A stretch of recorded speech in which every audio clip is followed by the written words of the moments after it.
मु स्वागत गोटे गोटे पटे यहाँ गोटे स्वागत योग्य पदक्षेप किंतु यहाँ को लोक मैंने केते दूर ग्रहण करेंगे जो कि 50-60 वर्ष कि 100 वर्ष धरिकी SALI लिखी आसुन लोक मैंने SALI कई लिखु ना कि इंग्राजी रे ओडिया कथा कहले जो अलग कथा हम सालेपुर कहले अलग हम कि इंग्राजी रे हूँ SALI जदि SALI टा हूँ अक्षर के भाव ल हर्षई पुराना नाम सालेपुर थिला SALI थिला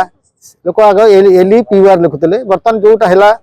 SALI जदि अक्षर के भाव में इंग्राजी रे सेटा ठीक ठीक होची गोटे दृष्टि से ठीक किंतु साधारणतः लोक जो लिखुते आप देखो कटक CUTTAC के कटक किए लिखुची तेणु गोटा हूँ आप इंग्राजी संशोधन करदे ठीक अच्छी किंतु साधारण लोक SALI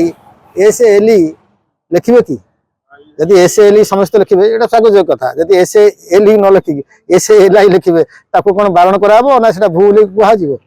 ता भी किसी नुह इंग्राजी परिवर्तन करदे हेनी आम अक्षर के भाव में ओडिया परिवर्तन जमी बड़म्बा BARA MBA बड़म्बा लिखुते से बड़म्बा है बड़म्बा सेमती से आम से लिखा होनी आम तो लिखा हो सालेपुर SALI कि प्रायतः SALI कई लिखुना कौन सूचना फलक कौन डाक विभाग दफ्तर में कौन SALI कई लिखुना सब लिखुं SALI सरकार कहता हूँ SALI सालीपुर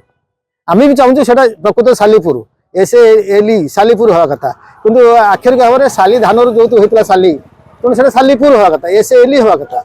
किंतु बर्तमान बहु वर्ष पर सरकार ये गोटे पदक्षेप ने कि कार्य केते दूर फलप्रद हम से गोटे देखा कथा अच्छे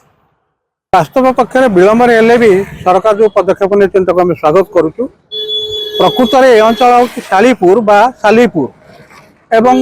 LI लिखा फल यह गोटे अपभ्रंश होता इंग्रेज मानकर उच्चारण से प्रोनाउंसिएशन एपरी कराई कि आम कहीं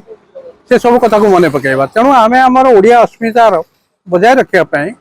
आम भाषा का शुद्धिकरण आम सालीपुर SALI PUR कले भल हम किंतु सबु क्षेत्र में कार्यकारी हवा उचित जमी बाड़ी कागज पत्र सरकारी दस्तावेज सबुथिरे यह कार्यकारी हेले बा यार प्रभाव रहिबो जेतेबेले आम अंचल मधुबाबू अंचल ओडिया भाषा साहित्य संस्कृतिर जे त्राणकर्ता जे कि जहाँ को आम केन्द्र करी आज भाषाभित्तिक राज्य भाव में ओडिशा को पाइचु से अंचल जनक भाव से आम अंचल जनक भाव में आम प्रणाम करूँ एवं तांकर प्रति कवितार खूब क्वचित लिखी भी प्रति कवितार जो ओडिया अस्मिता कथा रही स्मरणीय घटना तेणु आम सालेपुर भाषी भाव में ये जो शुद्धिकरण प्रक्रिया आरंभ होती राज्य सरकार आरंभ करें स्वागत करुचु एवं यह सबु क्षेत्र में कार्यकारी हेले अंततः समस्त उपकृत हे ओडिया भाषार मर्यादा बढ़िबो आम संस्कृतिर मर्यादा बढ़िबो जहाँ ओडिशा सरकार जो ओडिया अस्मिता कथा कहते दीर्घ दिन सालेपुर अंचलवासी दाबी सालेपुर को सालेपुर भाव जो इंग्लीश रे LI सालीपुर लिखा होता सालेपुर भाव लिखा जा